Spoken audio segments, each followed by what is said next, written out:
We just spent a month traveling around Sicily, eating things we couldn't pronounce in towns we couldn't spell, so you don't have to figure out this trip to Sicily the hard way.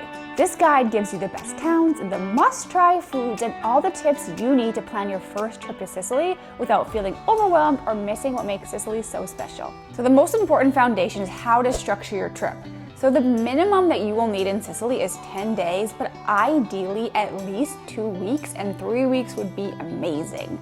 We did 3 weeks and it was enough for us to road trip the whole coast. If you only have 10 days or 2 weeks, you're going to have to pick part of the island. You will not be able to do the whole island unless you go really fast, which won't be as enjoyable. You're going to want to fly into Palermo or Catania. Those are the biggest airports on the island. If you fly into Palermo, then we'd recommend staying on the west of the island and doing cities like Palermo, like Marsala or Trapani. If you fly into Catania, then you could explore the east of the island, so you could do Catania, the famous Taormina, you could do Noto, maybe Ortigia and Ragusa. Don't try to do both if you're only on like a 10 days, maybe 12 days, because you will waste so much time driving and you won't be able to see what makes the city so beautiful. In terms of when to go, like all other parts of Italy, if you can try to go in the shoulder season, that is best just to avoid all the tourists, and it'll also be a cheaper price. So it's going to be like April, May, maybe June, or September or October. We went in middle of October, and while the water was just starting to cool down, it was still warm enough to swim. It did take a minute to get used to it, but we thought this time was beautiful. There was less tourists, it was still sunny and hot, and this would be like our perfect time to go. So now some of the cities that you should consider adding to our itinerary now that we figure out how many days to stay. So our favorite city on the island was Palermo. This is the biggest city. It's really gritty. It has so much life. It does get a bad rap for being not safe. As long as you're smart, you don't go in back dark alleys like literally everywhere in the world, you're going to be fine. Of course, just watch your bags, but that goes with literally any city or big city in Europe or just the world when traveling. This is the street food capital of the island, and the street food is amazing here. We have a video which we'll link below, going through some of the different markets and the street food you have to try. A couple things to note here that we didn't realize. There is a very common scam for parking attendants. So when we parked our car, we had someone approach us, just a regular man, and say, "Hey, I'm the attendant." And he was actually sitting in front of the little paid parking meter, and we fell for it. And he gave us these really fake looking tickets that were just like white papers with just numbers on them. And then we gave him cash, and it was like a discount from the parking meter. And then when we went to our Airbnb, they said that's actually a really common scam, and those are not parking tickets, and you could get towed for that. So if you see that or someone approaches you saying that they are the parking attendant, don't buy it, say sorry, no thank you, and go to the meter and get a legit parking ticket so you don't get towed. Speaking of parking, you're not gonna wanna drive around Palermo. It is a little bit mental, so once you get there, park your car, not with the attendant, and use your feet or public transportation to get around. Do not drive around Palermo. Since it is the biggest city in Italy, you're gonna wanna spend at least 2 or 3 days here. There is a lot to see, a lot to do, and a lot to eat. We did think this was the best street food and also just the best food in general in Sicily. There's so many restaurants, there's so many bars, there's just so much life. So make sure you allot enough time to really explore the city and really get like that authentic Italian, Sicilian experience. Now, Cefalù, this is one of the prettiest beach towns, and it has this really beautiful coastline with a rocky path that has like a trail that you can walk around, which you should not miss. A lot of people just do this as a day trip because it is small, and you could totally do it, but we ended up staying the night, and we thought that was perfect because it gets quieter, the tourists leave, and it feels a little bit more romantic. And of course, if you're looking for like a really beachy experience, then you could spend a couple days here and have to do the beaches and then have that more wine bar, like romantic experience in the evening. So now Catania. A lot of people say you should just like fly into Catania and leave, and we disagree. We spent 2 days in Catania and we really liked it. It feels authentic, there's a lot of life. It's a bigger city, so there is a lot to walk around and see and especially eat. There's a road called Via Santa Filomena, which is kind of like this really buzzing foodie street, which got lots of cool bars and restaurants that you should check out. It's also got a really awesome fish market. Pro tip, don't wear sandals. We made that mistake, and there's blood and fish guts all over, so maybe wear some closed-toed shoes, but it felt really authentic. You can see people weighing fish, kind of like throwing fish around, seeing kind of like how the locals live. So we really liked Catania, and it's also a really great base to explore Mount Etna. If you're more adventurous, you can do dune buggying around there. If you're like us, we did the wine tours because the volcanic soil on the volcano Mount Etna makes really amazing wine. So a couple days there if you're going to the western side of the island. Eastern side of the island, not western. I can geography. Now Modica, this is a really small and beautiful Baroque town which is famous for its Modica chocolate, which you'll see tasting places all over the city to go and try it. It's got like a really unique gritty texture. And the city is divided into two parts, Modica Alta or Modica Bassa. Alta is the top part up a bunch of hills and stairs, and Bassa is the lower part where more of the touristy things are. You have more of your bars and restaurants and shops. Alta is a lot quieter and more local. We stayed in Bassa just so we could be walking distance to all the things. If you want views, maybe stay in Alta, but just know you're gonna have to walk up a bunch of stairs. Around 6:30 at night, the church bells come on and it's gorgeous. If you can be somewhere drinking a spritz and just listening to the church bells while the sun sets, absolutely amazingly beautiful city. Next up we have Ragusa, which is right by Modica. It is also a very small, very beautiful Baroque town. It was one of the most beautiful places we've ever visited and we think it's a must stay.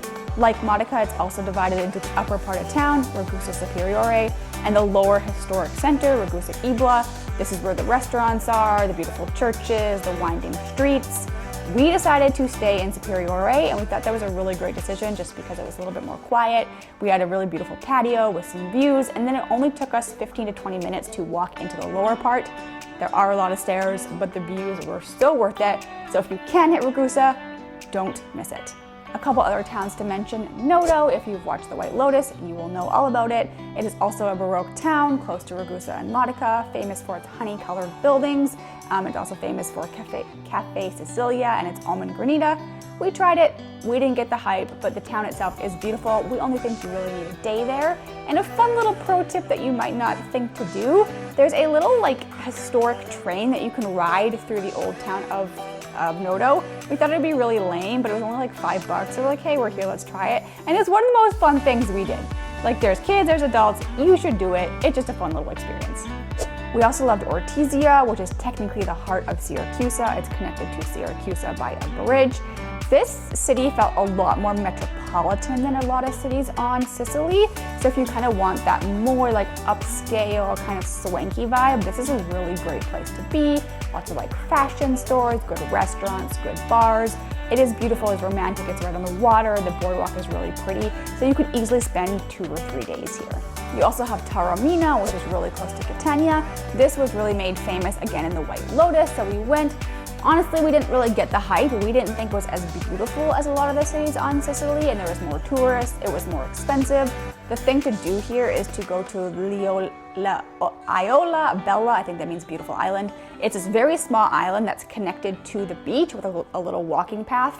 Be warned, there are tons of stairs to get there, so it was a little painful on our knees, and there's a lot of tourists on this beach, so again, we didn't think it was worth it, but if you like The White Lotus or you really want a super beachy vibe, you could spend maybe a day, maybe 2 in Taormina.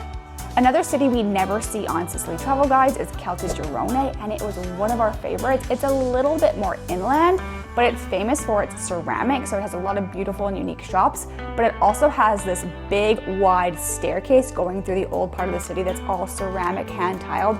It's absolutely beautiful. It is small, you only need, a day there, but if you can slot it in, absolutely make a stop there.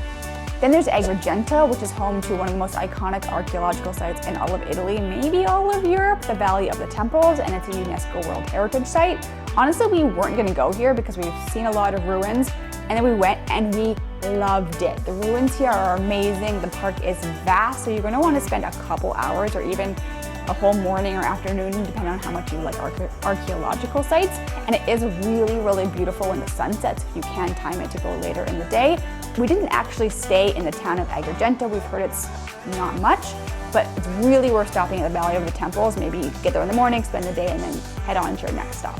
This isn't a city, but it is a tourist attraction that you're gonna see on a lot of Sicily guides, and we think it's skippable, so I think it's really worth mentioning. The Scala di Turchi, it means Turkish steps, and it's this kind of white staircase-looking rock formation on the side of the mountain.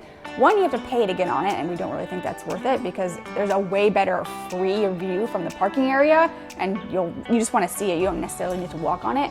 And if you do walk on it, you have to walk very, very, very far out of the way. So if you want to see it, go park for free, see it, take your pictures and leave, but we wouldn't really spend much time, or we wouldn't go out of your way for it. That's just our opinion.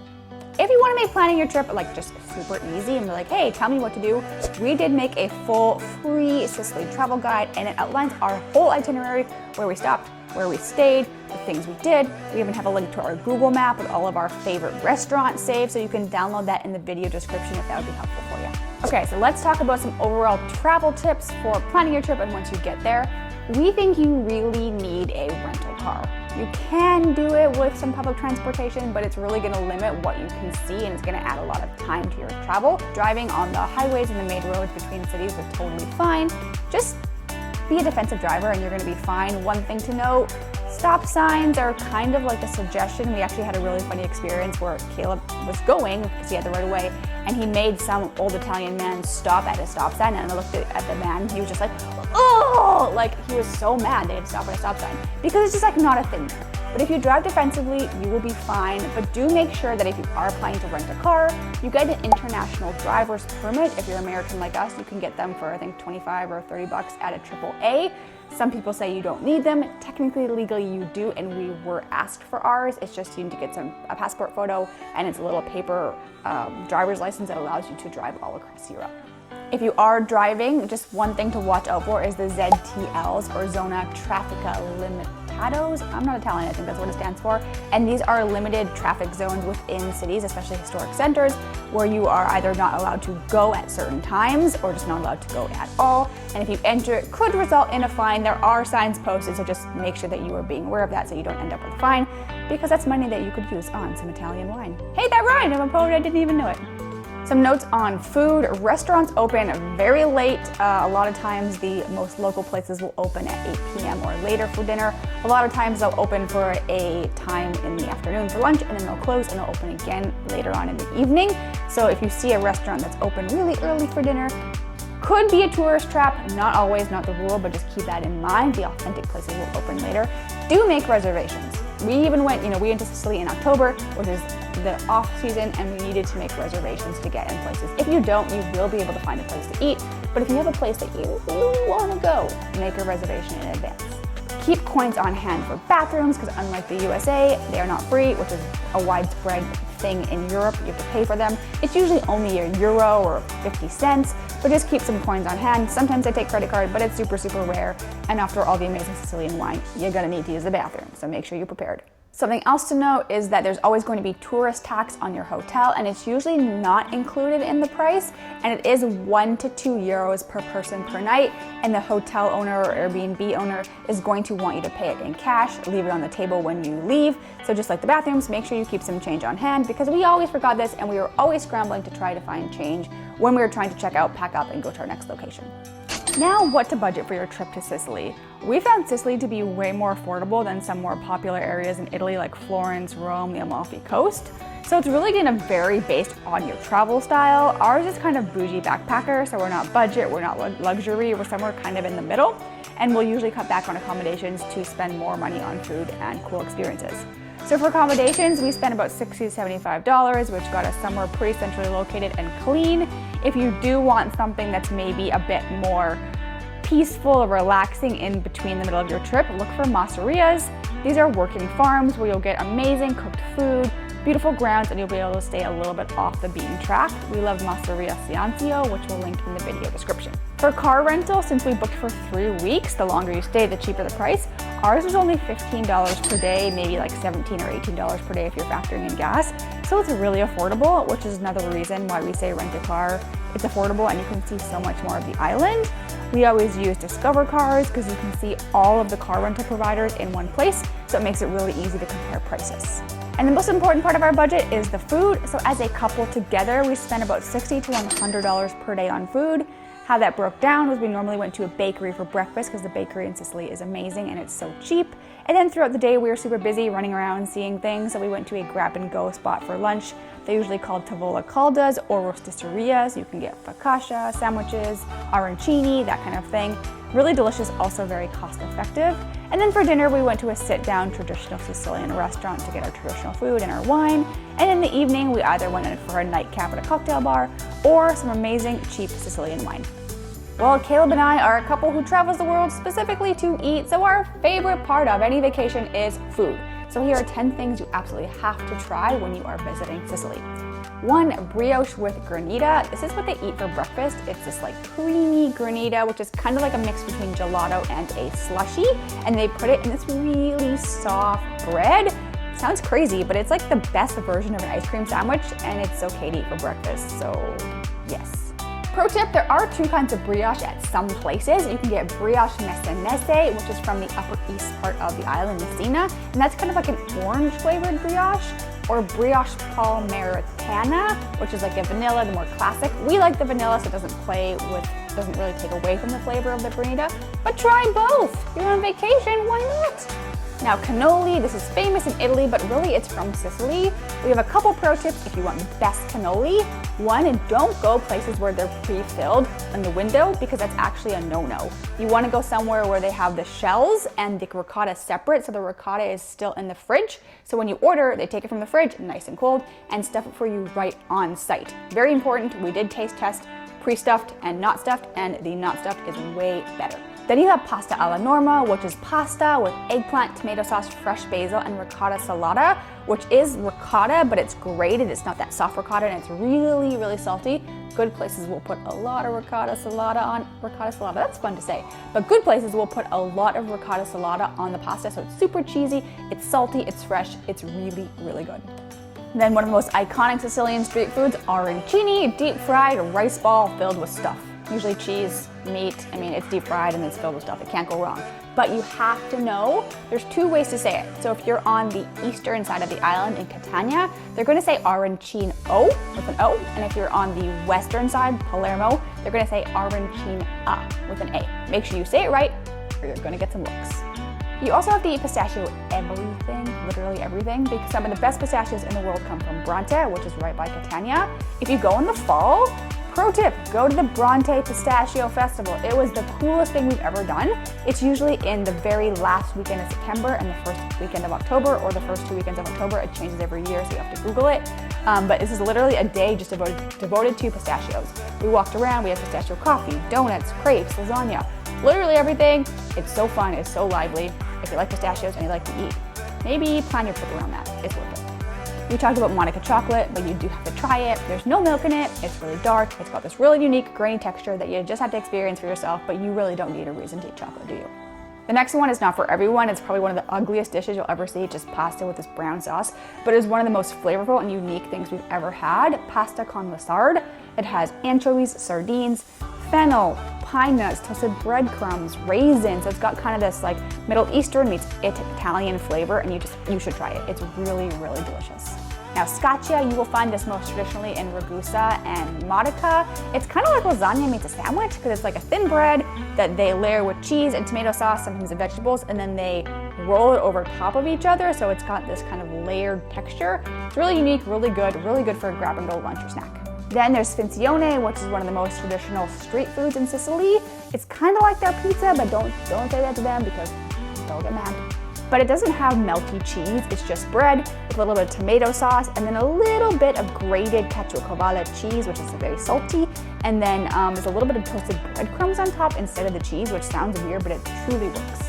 And the last thing you should absolutely try is pesche spada, which you'll see all over antipasti menus. It's these little swordfish rolls that are kind of grilled or fried. They're stuffed with breadcrumbs, currants or raisins, and pine nuts, so it's got kind of that same Middle Eastern influence as the pasta con sarde. A little bit less fishy because there's no anchovies or sardines, so if you're kind of apprehensive about the pasta con sarde, try these instead, or try both because they're both delicious. Now that you know where to go and what to eat and have all the tips, you have to know exactly where to eat the best traditional Sicilian food on the whole island. Don't plan your meals or your itinerary without watching our Sicilian food road trip video right here.